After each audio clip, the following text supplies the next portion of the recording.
Hi friends, welcome to the movie review of Pushpa 2, the most awaited movie of the year అనే చెప్పాలి.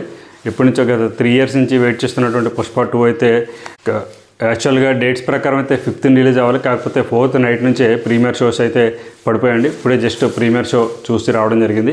అయితే movie ఎలా ఉంది ఏంటి అనే విషయాన్ని మనం ఈ వీడియోలో తెలుసుకుందాం. నా ఛానల్ ఇప్పుడు వరకు ఎవరైనా సబ్స్క్రైబ్ చేసుకోకపోతే so please subscribe to my channel. రివ్యూని ఎండ్ వరకు చూడండి. దీనికి సంబంధించిన రివ్యూలో ఒక ట్విస్ట్ కూడా ఉంది. సో అవి లాస్ట్ వరకు చూస్తే మీకు తెలుస్తుంది. ఇకపోతే సినిమా విషయానికి వస్తే సినిమా స్టార్టింగ్ ఒక హై నోట్ తోటి అయితే సినిమా స్టార్ట్ అవుతుంది. పుష్పకు సంబంధించినటువంటి ఒక ఫైట్ సీక్వెన్స్ తోటి అయితే సినిమా స్టార్ట్ అవుతుంది. అలా నెక్స్ట్ వచ్చేసరికి ఏదైతే ఎమోషన్ని ఎక్కడైతే పుష్పకు సంబంధించినటువంటి ఒక ఫ్యామిలీ ఎమోషన్ ఏదైతే ఉందో దాన్ని ఎక్కడ కూడా వదలకుండా దాన్ని క్యారీ ఫార్వర్డ్ చేసుకుని ఇక్కడ కూడా అవసరమైనంత వరకు ఎప్పుడెప్పుడు అవసరమో అప్పుడప్పుడు కూడా సినిమాలో ఇన్కల్కేట్ చేశారని చెప్పాలి. ఇకపోతే పుష్పకి అలాగే బన్వర్ సింగ్ షెకావత్ ఎవరైతే పోలీస్ ఆఫీసర్ ఉన్నారో తనకి వీళ్ళిద్దరికీ మధ్యలో జరిగే కాన్ఫ్లిక్ట్ కానీ పుష్పని ఎలా అయినా పట్టుకోవాలనే పోలీస్ ఆఫీసర్ కానీ అలాగే పుష్ప ఎప్పటికప్పుడు తను పైసా సంపాదించుకోవడం తను ఒక రేంజ్కి వెళ్ళిపోవడం అలాగే పుష్ప అంటే ఒక ఇంటర్నేషనల్ బ్రాండ్కి ఎలా ఎదిగాడు పుష్ప మిగతా సిండికేట్స్ తోటి ఎలా ఇదయ్యాడు అనేది మనకి ఫస్ట్ హాఫ్లో అంతా చూపించడం జరుగుతుంది. ఇకపోతే శ్రీవల్లి క్యారెక్టర్లో చేసినటువంటి రష్మిక మందనాకి అలాగే పుష్పకి మధ్యన వచ్చేటువంటి సీక్వెన్స్లు కూడా చాలా రొమాంటిక్ సీన్లు కూడా చాలా బాగున్నాయనే చెప్పాలి. ఏదో పాట కోసం పెట్టారని కాకుండా పుష్ప యొక్క ఒక రగ్గడ్నెస్ అలాగే శ్రీవల్లి యొక్క మొరటతనం ఇవన్నీ కూడా మనకి చాలా బాగా చూపించారని చెప్పాలి. ఎక్కడికెక్కడ వైఫ్ అండ్ హస్బెండ్ చూపెడతానే ఒక రకమైనటువంటి మంచి యాంగిల్ని అయితే చూపించారని చెప్పాలి. ఇకపోతే ఫస్ట్ హాఫ్లో మనం ట్రైలర్లో ఏదైతే డైలాగ్ విన్నామో బెల్లం మాట మొగుడు అంటే ఏం జరుగుతుంది అనేది దాన్ని 100% సాటిస్ఫై చేసుకుంటా ఎలా ఉంటుంది ఏంటి అనేది అయితే వీళ్ళు తీసుకోవడం జరిగింది. ఈ పుష్ప ఈగో ఇంతకు హట్ అయింది అలాగే తన ఈగో హట్ అవడం వల్ల తను ఏం చేశాడు తన ఈగో సాటిస్ఫై చేసుకోవడం కోసం ఎంత దూరం వెళ్ళాడు అనేది మనకి ఫస్ట్ హాఫ్ అంతా కనిపిస్తుంటుంది. ఇంటర్వెల్ బ్యాంక్ కూడా బాగుందనే చెప్పాలి. హై ట్విస్ట్ అయితే ఏముండదు కానీ పుష్పకు సంబంధించినటువంటి క్యారెక్టరైజేషన్ మీదే ఫస్ట్ హాఫ్ అంతా కూడా రన్ అవుతూ ఉంటుంది. మంచి సీక్వెన్స్లు చేజింగ్ సీక్వెన్స్లు కానీ స్మగ్లింగ్కి సంబంధించినటువంటి సీక్వెన్స్లు కానీ పుష్ప ఒక తన వరల్డ్ని అయితే క్రియేట్ చేసుకోవడం కానీ ఇదంతా కూడా చాలా బాగుందని చెప్పాలి. ఇకపోతే second half of the movie కూడా ఎక్కడైతే టేక్ ఆఫ్ జరిగిందో అక్కడి నుంచి అక్కడ కూడా స్లో అవ్వకుండా వాళ్ళు అంతే స్పీడ్గా సెకండ్ హాఫ్ కూడా తీసుకెళ్ళి జరిగింది. అక్కడ సముద్రంలోకి సంబంధించినటువంటి సీక్వెన్స్లు కానీ అలాగే ఏదైతే లారీలకు సంబంధించి ఒక కాలంలో వెళ్ళేటువంటి సీన్లు కానీ చాలా అద్భుతంగా చాలా ఎక్సలెంట్గా ఉన్నాయని చెప్పాలి. కొన్ని చోట్ల అయితే అబ్బా ఎంత ఇంటలెక్చువల్గా సుకుమార్ మనకి తీస్తారనేది మనకి ఫస్ట్ నుంచి తెలిసిన విషయమే. అంతే ఇంటలెక్చువల్గా ఇందులో కూడా తీయడం జరిగింది. ఎక్కడ మనం ఊహించే ట్విస్ట్ అబ్బా ఇది ఇలా జరిగింది కదా ఇలా జరుగుంటే బాగుంటుంది అనేది ఏది ఉండదు. Sukumar kind off screen play కానీ సుకుమార్ కైండ్ ఆఫ్ థింకింగ్ కానీ మనం ఎక్కడ కూడా పట్టుకోలేము.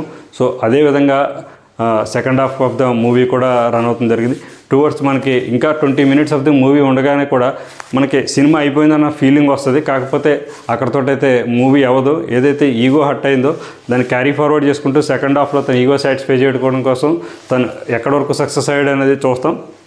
కాకపోతే ఇంకా బ్యాలెన్స్ 20 ఏదైతే ఎమోషన్ అక్కడ మిస్ అయిందో ఏదైతే పుష్ప దేనికోసం ఒక రకంగా డబ్బు సంపాదించడమే కాకుండా దేనికోసం అయితే అతను పరితాపిస్తున్నాడో అది కూడా సాటిస్ఫై చేయడం కోసం ఒక 20 minutes ఆఫ్ ద మూవీని అయితే వీళ్ళు రన్ చేశారని చెప్పాలి.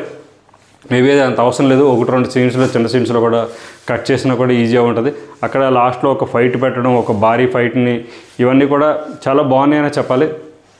ఎక్కడ కూడా ఇది వేస్ట్ అనిపించే సీన్లు కానీ ఎక్కడ మనకు అనిపించవు. కామెడీ కూడా పుష్ప శ్రీవల్లికి మధ్య వచ్చే కామెడీ సీన్స్ కానీ అలాగే షెకావత్కి బన్వర్లార్కి పుష్పకి మధ్య నడిచే సీన్లు కానీ ఇవన్నీ కూడా చాలా బాగున్నాయని చెప్పాలి. ఇందులో అనసూయ క్యారెక్టర్ కూడా ఉన్నంతసేపు ఆమె కూడా చాలా బాగా అని చెప్పాలి. పర్ఫార్మెన్స్లో మనం ఖచ్చితంగా మాట్లాడుకోవాల్సింది అల్లు అర్జున్ గురించి.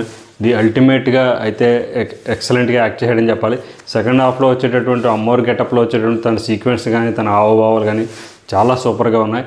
ఇకపోతే రష్మిక మందన గురించి మనం మాట్లాడుకుంటే రష్మిక గురించి మాట్లాడుకోవాలనే దానికన్నా కూడా శ్రీవల్లి క్యారెక్టర్ గురించి మాట్లాడుకోవాలనేది అయితే చాలా బాగుంటుంది. ఎందుకంటే ఎప్పటికప్పుడు తను మెప్పిస్తూనే ఉంది. మనం అక్కడ చూస్తున్నప్పుడు ఏదో ఒక హీరోయిన్ ఒక గ్లామర్ రోల్ కోసము చేస్తుందన్న ఫీలింగ్ అయితే మనకి ఖచ్చితంగా ఎక్కడ కూడా కనిపించదు. మనం కంప్లీట్గా శ్రీవల్లినే మనం ఆ స్క్రీన్ మీద అయితే చూస్తూ ఉంటాం. అలాగే సెకండ్ హాఫ్లో కూడా ఒక మంచి డైలాగ్స్ తోటి ఒక సింపుల్ ఒక లెంత్ ఉన్నటువంటి డైలాగ్ ఇచ్చారు. అక్కడ కూడా ఆమె చాలా ఎక్సలెంట్గా పెర్ఫార్మెన్స్ చేసిందనే చెప్పాలి. తన రోల్ కూడా ఎక్కడ వేస్ట్ అవ్వకుండా కంటిన్యూగా ఏదైతే వాళ్ళు ట్రైలర్లో చెప్తూ వచ్చారో ఒక పెళ్ళం మాట మొగుడు అంటే ఏం జరుగుతుందో ఆ లైన్ని వాళ్ళు ఖచ్చితంగా సాటిస్ఫై చేశారని చెప్పాలి. సో రష్మిక మందన కూడా చాలా కీలక రోల్ అనే చెప్పాలి, అలాగే చాలా బాగా చేసిందని కూడా మనం చెప్పుకోవచ్చు. ఫాయిద్ ఫాసిల్ మనం అతని గురించి అయితే చెప్పుకోని అవసరం లేదు, ఎక్సలెంట్గా చేశాడు. రావు రమేష్ క్యారెక్టర్ కానీ, అలాగే సునీల్కి ఇందులో పెద్దగా డైలాగులు లేవు కానీ ఉన్నంత వరకు కూడా మంచి పాయింట్స్, మంచి డైలాగ్స్ అయితే సునీల్కి పంచ్ డైలాగ్స్ అనే చెప్పాలి. కామెడీ పంచులు కాదు, సీరియస్ పంచులే సునీల్ దగ్గర నుంచి మనకు వచ్చినాయి. సినిమా మొత్తం మాట్లాడుకున్న మనం ఒక సాంగ్ గురించి ఖచ్చితంగా మాట్లాడుకోవాలి. కిసిక్ సాంగ్ గురించి శ్రీలీల అయితే ఎక్సలెంట్గా చేసిందని చెప్పాలండి. శ్రీలీల తన బాడీలో స్ప్రింగులు నింపుకుందా లేకపోతే తనే డ్యాన్స్ చేస్తుందో ఏంటో అర్థం కానట్టు చాలా అద్భుతంగా డ్యాన్స్ అయితే చేసింది. మిగతా పాటలన్నీ కూడా బాగున్నాయి, సీన్స్కి తగ్గట్టుగానే వచ్చినాయి. దేవిశ్రీ ప్రసాద్ బ్యాక్గ్రౌండ్ స్కోరు ఇంకా చెప్పనవసరం లేదు, ది అల్టిమేట్ అనే చెప్పాలి. ఫోటోగ్రఫీ సూపర్, డైరెక్షన్ వైజ్ మనం సుకుమార్ గురించి మళ్ళీ ఇంకో మాట, ప్రొడక్షన్ వాల్యూస్ అయితే ఖచ్చితంగా మెచ్చుకోవాలండి. ఇటువంటి సినిమాకి ఎటువంటి ప్రొడక్షన్ వాల్యూస్ కావాలో, అంతటి ఖర్చు కావాలో డైరెక్టర్కి తగ్గట్టుగా వాళ్ళు కూడా మైత్రి మూవీస్ గురించి ఖచ్చితంగా చెప్పుకోవాల్సిన అవసరం ఉంది. అయితే లాంగ్ రన్ ఎక్కువ ఉన్నప్పటికీ కూడా last 20 minutes of the movie ఇంకొక 10 minutes మనకి ట్రిమ్ అయితే బాగుందన్న ఫీలింగ్ వస్తుంది. అయినా కూడా ఓకే, సినిమా వరకు ఎక్కడ కూడా తప్పులు, ఎక్కడ ఏమీ పట్టుకుని ఇది ఇలాగా అది అలాగా అని అనుకోవడానికి అయితే ఏమీ లేదు. ఓవరాల్గా సినిమా చాలా ఎక్సలెంట్గా ఉందండి. పుష్ప 2 రికార్డ్స్ బ్రేక్ చేస్తుందో, రికార్డ్ క్రియేట్ చేస్తుందో మనం ముందు రోజుల్లో అయితే చూడాలి. ఇకపోతే మరొక విషయం ఏంటంటే, లాస్ట్లో వెళ్ళిపోతూ మనకు ఒక ట్విస్ట్ని అయితే వదిలేసి వెళ్ళిపోతారు. అది ఏంటి అనేది మనం ఖచ్చితంగా పుష్ప 3 ఉంటుందా లేదా అనేదానికి ఒక లింకప్ చేసేసి అయితే డైరెక్టర్ వదిలేయడం జరిగింది. సో అదేంటి అనేది కూడా మీరందరూ కూడా థియేటర్కి వెళ్ళి సినిమా చూస్తే అర్థమవుతుంది. ఖచ్చితంగా పుష్ప 2 సినిమాని థియేటర్కి వెళ్ళి చూడండి. ఒక అద్భుతమైన విజువల్స్ కానీ, అద్భుతమైన సీన్స్ కానీ, డైరెక్టర్ పనితనం కానీ మనకి ఖచ్చితంగా కనిపిస్తుంది.